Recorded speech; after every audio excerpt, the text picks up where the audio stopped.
Amin. Shalom.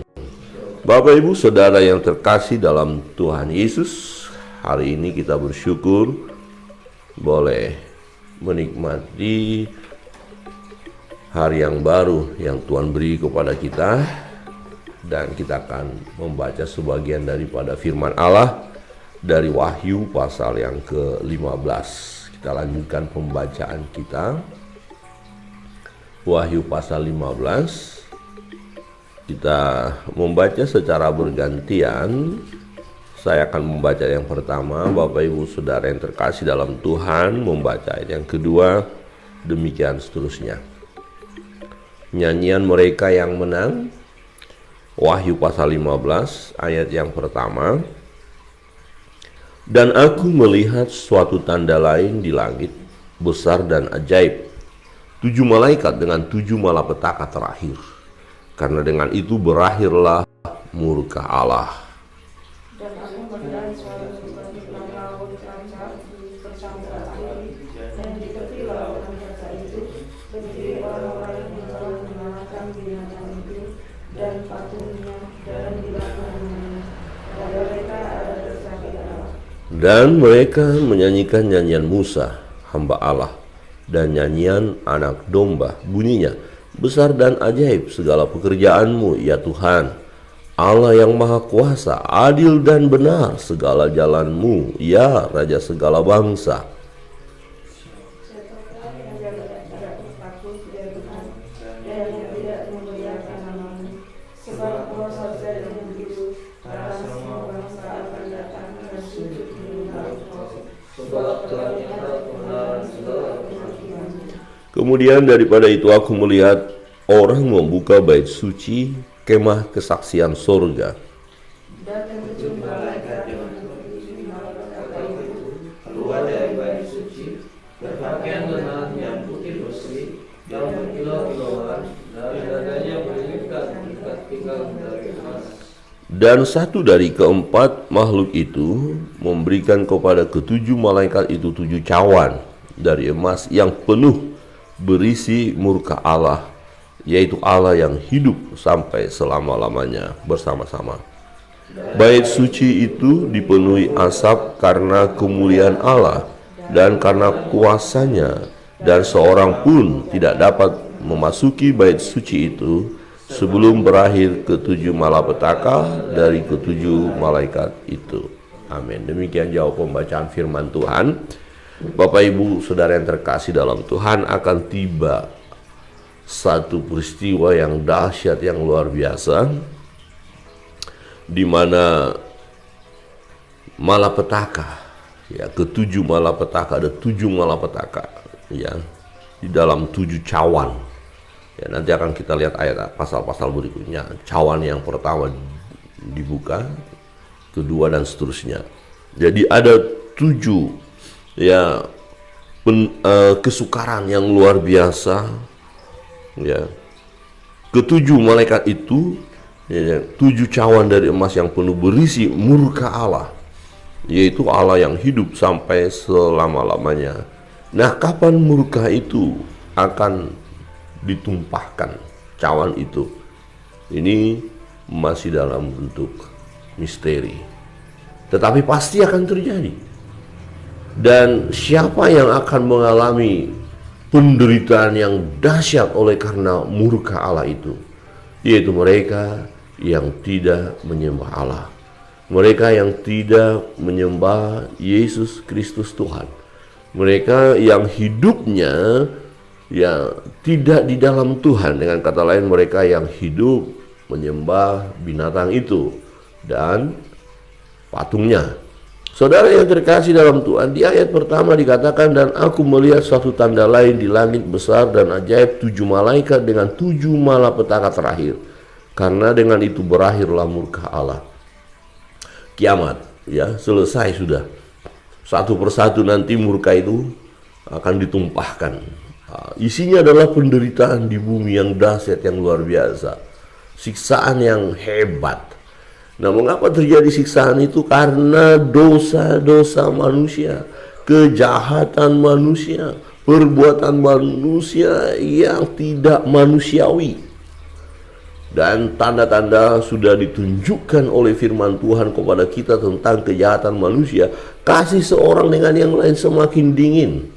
Ya, tidak mau datang kepada Allah, mencari jalannya sendiri, mencari kebenarannya sendiri, mengeraskan hati. Bahkan dalam kitab Roma dikatakan walaupun mereka tahu ada Allah, tapi mereka dengan sengaja tidak mau menyembah Allah. Dan bahkan mereka setuju dengan orang-orang yang tidak mengikuti Allah. Wow, dahsyat. Ya, ada teguran dari Tuhan, ada peringatan dari Tuhan, tapi itu mereka abaikan. Mereka asik di dalam perbuatan jahat mereka, asik dalam dosa-dosa itu. Mereka tidak bertobat.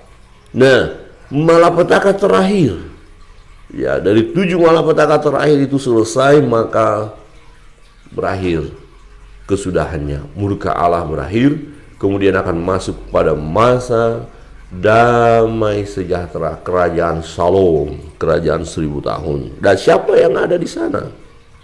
Di ayat 2. Dan aku melihat sesuatu bagaikan lautan kaca bercampur api, dan di tepi lautan kaca itu berdiri orang-orang yang telah mengalahkan binatang itu dan patungnya dan bilangan namanya.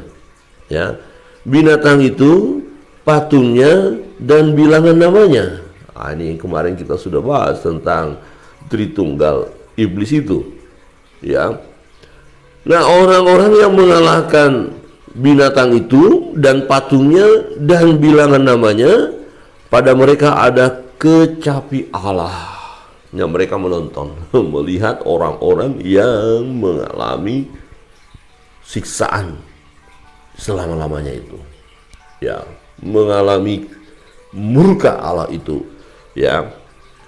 Dan bagaimana mereka yang diselamatkan itu, yang luput dari murka itu, yang mengalami kebahagiaan bersama Tuhan, yaitu mereka yang mengalahkan, ya, binatang itu dan patungnya dan bilangannya, yang mengalahkan kuasa gelap itu, yang tidak melibatkan diri dalam penyembahan berhala, yang tidak melibatkan diri dalam mengikuti jalan yang sesat itu. Nah, mereka mengalami sukacita di dalam Tuhan.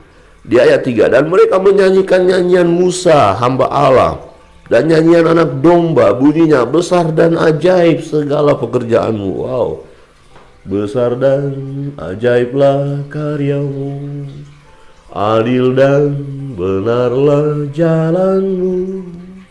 Wow, dahsyat. Raja segala bangsa, raja segala raja. Ya, dia Tuhan yang berkuasa, dia adil.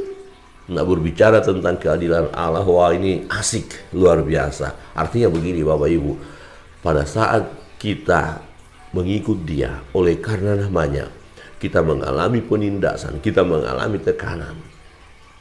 Jangan bersedih, jangan putus asa, jangan merasa bahwa Allah tidak peduli kepada kita, jangan merasa Tuhan tinggalkan kita. Tidak ada keadilan Allah. Ya, keadilan itu akan nyata. Kita akan dibela.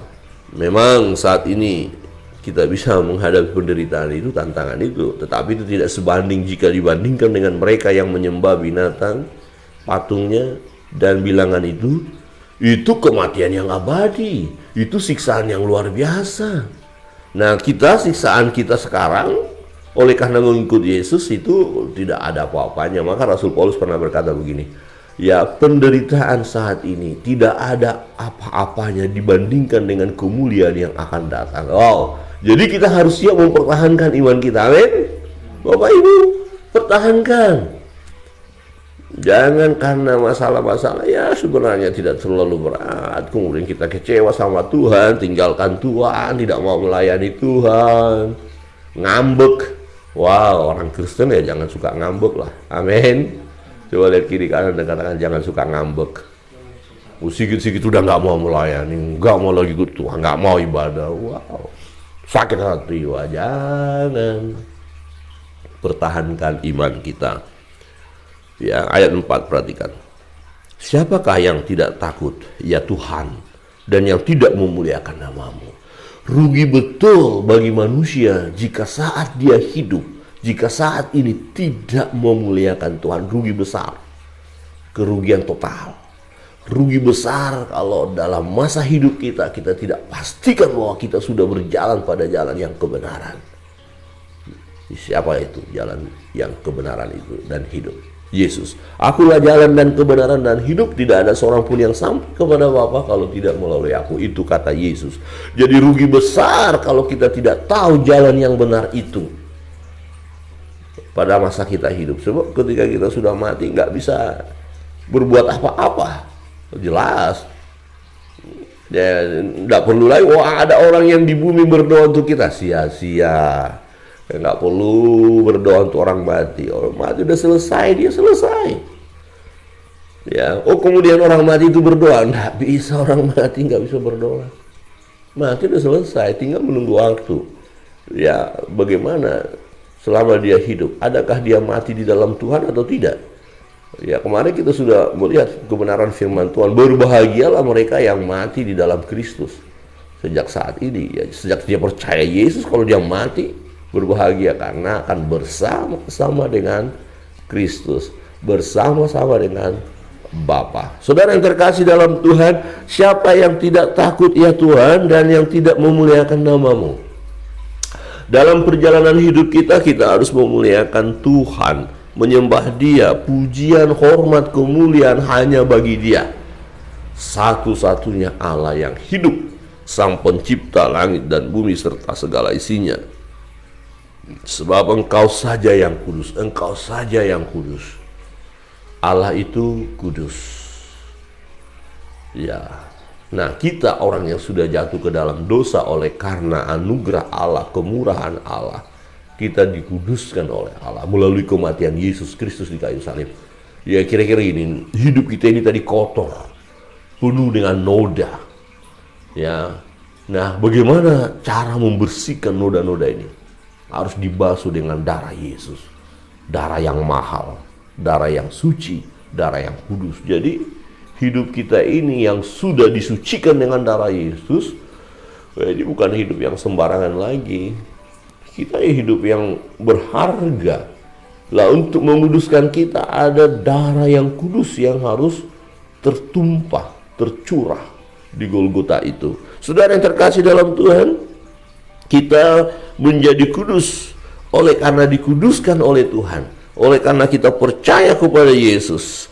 Jadi kita layak di hadapannya sebab Dia kudus. Sebab jikalau kita tidak kudus, manusia tidak kudus, dia tidak layak di hadapan Tuhan. Jadi kemana perginya orang-orang yang tidak kudus ini?